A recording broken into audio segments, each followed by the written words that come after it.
what's going on, guys? This is CJ here, Three Black Geeks, and I'm here with Tini Howard. Hi. How's it going? Great. Nice to meet you, CJ. Great to meet you, too. So I was talking to Joshua earlier about Night Terror, and you're doing the Harley Quinn tie-in. Harley Quinn and Catwoman. That's right. Yeah, Harley Quinn and Catwoman. And, one of the two themes of the whole thing with Night Terror is fear and nightmares. And Joshua was mentioning the distinguishing between the two, because a lot of people get those two things mixed up as there. So most people uninitiated might think, well, what is Harley fear? Because she's just very chaotic in and of itself. So I guess going into this book, what was kind of the thing that you went into it with in terms of addressing Harley with respect to the themes of this book? Totally. So at first I was really stumped. I knew I wanted to do it because I only started writing Harley a few issues ago, and I'm still really enjoying this first arc of fleshing out her character. So I knew that I wanted to stick with Harley for Nightmare and for Night Terrors. And when I thought about it, and you guys will see when you check out the book, Harley's got a very powerful mind when it comes to bad things, right? She's dealt with a lot of trauma. The whole arc we've been doing so far is called Girl in a Crisis, and it's, very much about how the power to deal with crazy stuff in your own life can really be a benefit when you're dealing with the madness of the DC universe. Harley's someone who's lived her worst nightmares over and over again. Yeah. And so she's someone who's able to really get a different sense of what's going on. She's not just someone who's been through it bad. She's also a doctor of psychiatry. She's very educated in the mind. So we see her enter the nightmare we would expect. Yeah. And we basically, there's been a really cool video game theme with the Hayden Sherman covers. Yeah. Very much that sense of what happens when you get into your nightmares and you can just speed run to the boss fight. Yeah. Because you're already that powerful. Yeah. Your nightmares are nothing to you.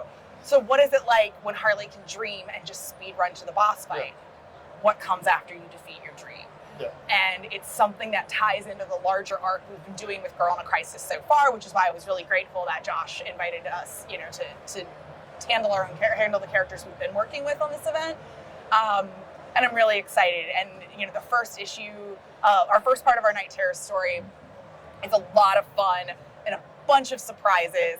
I got to ask Hayden to draw things that they were like, I've never drawn anything. I've always wanted to draw this. I've never gotten to.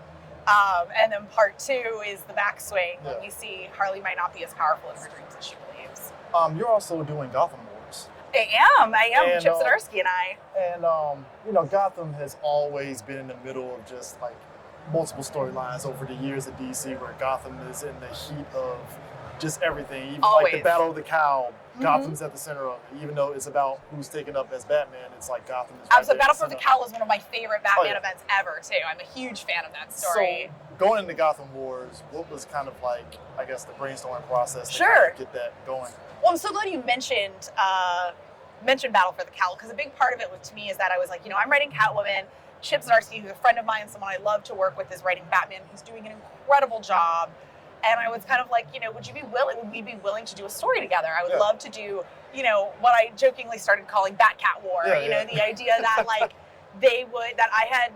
Selina had gained all this power at Gotham. And this, we've been planning this for a long time. I basically got more excited with the chance to make Selina as powerful as I have, because I knew that I have Chip there to be the other side of it, that I'm not just building to make her god tier powerful. We're building two sides, both, literally with help and crews and teams of the Bat family and, the characters that Selina's been working with, Dario, Eiko, Onyx, Marquise, her crew in her book.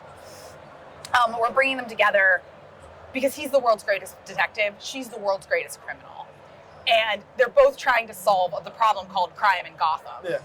And the detective's way has not worked, but the master criminal knows criminals better than anyone else. And so this is really a story about Selina saying, everyone says, why won't you quit? Why won't you? Why, if we can solve your problems, you still won't let go. Yeah.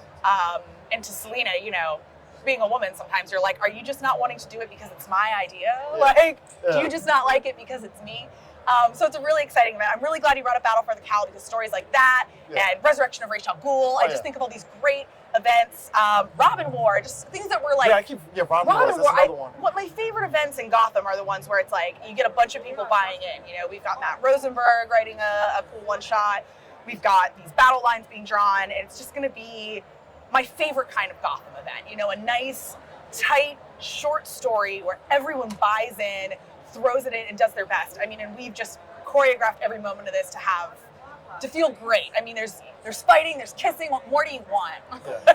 I guess this is a good way to bookend this. So, as a creative, to ask Josh for this, so I'm gonna ask you, how do you keep yourself from not overextending yourself, especially when you're writing something like Gotham Wars? Because you get an event comic, there's that urge to want to overextend yourself, because there's so many ideas flowing through your head. So what do you do to kind of keep yourself from not overextending yourself? Well, the editors are such a key part of that, because absolutely there were meetings where we'd be sitting around planning this and we're like, oh my gosh, well, if this character's doing this, wouldn't this character do this? Wouldn't that be fantastic? And before you know it, you're planning like 12 issues of a Killer Moth miniseries, and you're like, where are we doing this? Like, the editors are like, hold on. The editors are like, where's the story going to go? Like, do you have room for this? Because you're like, okay, because they will be like, look, here's the schedule. Here's how much.